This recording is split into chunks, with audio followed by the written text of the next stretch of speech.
Kurukshetra Kurukshetra Kurukshetra part 2 అంటే ఇది ఒక యానిమేషన్ వెబ్ సిరీస్. అక్టోబర్ 10న నెట్ఫ్లిక్స్లో స్ట్రీమ్ అయింది. ఒరిజినల్ హిందీలో, తెలుగు డబ్బింగ్ కూడా ఉండింది. నేను చూశాను అక్టోబర్ 10న 9 ఎపిసోడ్లు చూశాను. మొత్తం 18 ఎపిసోడ్లకు గాను మొదటి 9 ఎపిసోడ్లు అక్టోబర్ 10న రిలీజ్ చేశారు. నేను చూశాను, ఆ రివ్యూ కూడా పెట్టాను. మొదటి 2 ఎపిసోడ్లు నాకు పెద్దగా అనిపించలేదు, కానీ 3, 4, 5, 6, 7, 8 మాత్రం నాకు చాలా బాగా నచ్చాయి. 9th ఎపిసోడ్ ఓకే అనిపించింది. ఇక ఈగర్గా వెయిట్ చేశారు మిగతా 9 ఎపిసోడ్లు ఎప్పుడు వస్తాయనేసి. అప్పుడే చెప్పారు అక్టోబర్ 24 అనేసి. సో నిన్న శుక్రవారం అక్టోబర్ 24కి మిగతా 9 ఎపిసోడ్లు పార్ట్ 2గా రిలీజ్ చేశారు. ఎందుకంటే మహాభారతంలో కురుక్షేత్ర యుద్ధం జరిగింది 18 రోజులు కాబట్టి 18 ఎపిసోడ్లు రిలీజ్ చేశారు వీళ్ళు. 18 మంది యోధుల గురించి ఒక్కొక్క దాంట్లో చూపించారు. మొదటి 9 ఎపిసోడ్లు అక్టోబర్ 10న చూసేసాను. చాలామంది చూసే ఉంటారు. చూసిన వాళ్ళు ఖచ్చితంగా పార్ట్ 2 కోసం నాలాగే ఈగర్లీగా వెయిట్ చేసి రాగానే చూసింటారు.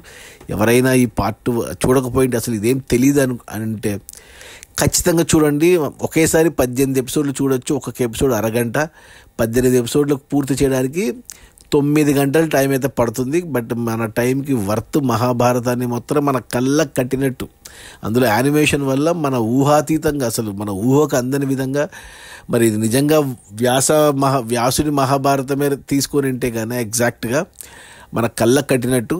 బట్ చాలా మటుకు చూస్తే నేను 90% ఈ మహాభారతము ఇప్పుడు నేను చూసిన యానిమేషన్ నాకు 90% తెలుసు.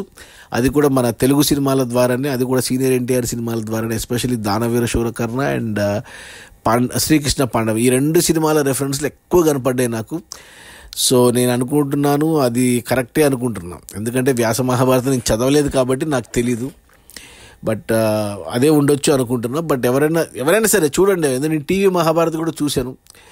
సో ఎంత బాగుందంటే ఇది అసలు చెప్పలేకపోతున్నాను నేను. పార్ట్ 1లో నాకు అభిమన్యుడు ఎపిసోడ్ చాలా బాగా నచ్చితే, పార్ట్ 2లో నాకు కర్ణుడు ఎపిసోడ్ చాలా బాగా నచ్చింది. ప్లస్ ఇంకా చాలా కొత్తవి క్యారెక్టర్, అశ్వత్థామ క్యారెక్టర్ చూస్తే మనకు రీసెంట్గా కలికిలో చూసాం కదా, అదే ఉంది. అసలు ఎటువంటి మార్పే లేదు. ఇక చాలా వాళ్ళు కృపాచార్యుడు, అంటే మనకు ద్రోణాచార్యుడు తెలుసు, కృపాచార్యుడి గురించి తక్కువ తెలుసు. ఈ కురుక్షేత్రంలో అది ఎక్కువగా తెలుసుకున్నాను. అశ్వత్థామ గురించి పేరు వినడమే. ఈ కల్కి సినిమా వల్ల అతని పేరు మళ్ళీ పాపులర్ అయింది. అతని పూర్తి స్టోరీ దీంట్లో ఉంది. ద్రౌపది గురించి కానీ, కుంతీదేవి గురించి కానీ, గాంధారి గురించి కానీ, శ్రీకృష్ణుడి గురించి కానీ, ఇంకా చాలామంది క్యారెక్టర్లు, 18 మంది యోధులు, భీష్మాచార్యుడు కాడి నుంచి అందరూ అసలు ఎంత బాగా తీశారంటే మర్చిపోయాను నేను. యానిమేషన్ అనేది మర్చిపోతాం, మనం క్యారెక్టర్లో ఇన్వాల్వ్ అయిపోతాం. అసలు నెట్ఫ్లిక్స్ లాంటి ఇంటర్నేషనల్ ప్లాట్ఫామ్లో మన మహాభారతాన్ని చూస్తే ఆ క్వాలిటీ ఏంటి అబ్బా. అసలు అందులో తెలుగులో చూడండి, ఖచ్చితంగా తెలుగులో ఎంత అద్భుతంగా ఉందంటే, నేను హిందీలో కూడా కొన్ని పార్ట్స్ చూశాను. హిందీలో నాకు అంతగా అనిపించలేదు, కానీ తెలుగులో మాత్రం డబ్బింగ్ అద్భుతంగా ఉంది. అసలు ఖచ్చితంగా చూడాల్సిన వెబ్ సిరీస్ ఇది. ప్రతి ఒక్కరు ఇంటిల్లిపాది, చిన్నపిల్లల నుంచి పెద్దవాళ్ళ వరకు అందరూ కలిసి కూర్చొని మహాభారతాన్ని చూడాలి. ఎస్పెషల్లీ పార్ట్ 2లో మనకు లాస్ట్లో శ్రీకృష్ణుడి ఎపిసోడు అండ్ స్త్రీ పర్వం అని ఒకటి కొత్తగా పెట్టుకున్నారు. వాటిల్లో ఎంత జీవిత సత్యాలు ఉన్నాయంటే అసలు అద్భుతంగా ఉంది. అసలు అటు వీరోచితంగా ఉంది, అలా ఏమంటారు ఎమోషనల్గా ఉంది, అలా మనకు జీవిత పాఠాలు నేర్పిస్తుంది. భగవద్గీతను ఎంత బాగా చూపించారు, శ్రీకృష్ణుడి ఏమంటారు అది విశ్వరూపం ఎంత బాగా చూపించారు. ఎందుకులే, అసలు చాలా చాలా ప్రశ్నలకు మనకు సమాధానాలు దొరుకుతాయి, లాజికల్గా దొరుకుతాయి. చాలా బాగుంది ఈ వెబ్ సిరీస్. నెట్ఫ్లిక్స్లో ఉంది. తెలుగులో చూడండి. 18 ఎపిసోడ్లు, అరగంట ఒకటి, 9 గంటల టైం. నా రేటింగ్ వచ్చి 4/5, రెండింటికి కలిపి, పార్ట్ 1 పార్ట్ 2 రెండింటికి కలిపి. సో 5 ఇచ్చినా తప్పులేదు. మన మహాభారతాన్ని ఇలా మనం చూసి ఎంకరేజ్ చేస్తే నెట్ఫ్లిక్స్లో రేపు పొద్దున మన రామాయణాన్ని తీస్తారు, మన భాగవతాన్ని తీస్తారు, మన పురాణాలన్నీ ఇలా నెట్ఫ్లిక్స్లో ఇంటర్నేషనల్ ప్లాట్ఫామ్లో ఇలా హై క్వాలిటీ యానిమేషన్తో వస్తే, రేపు పొద్దున ఇదే యానిమేషన్తో హిట్ అయితే రేపు పొద్దున లైవ్ యాక్షన్ రావచ్చు. మన హీరోలు, మన తెలుగు హీరోలు కానీ, మన ఇండియన్ హీరోస్ని పెట్టి ఒక మహాభారత రాజమౌళి తీస్తే ఎలా ఉంటుందో అద్భుతంగా ఉంటుంది. అలా ఊహించుకొని చూడండి.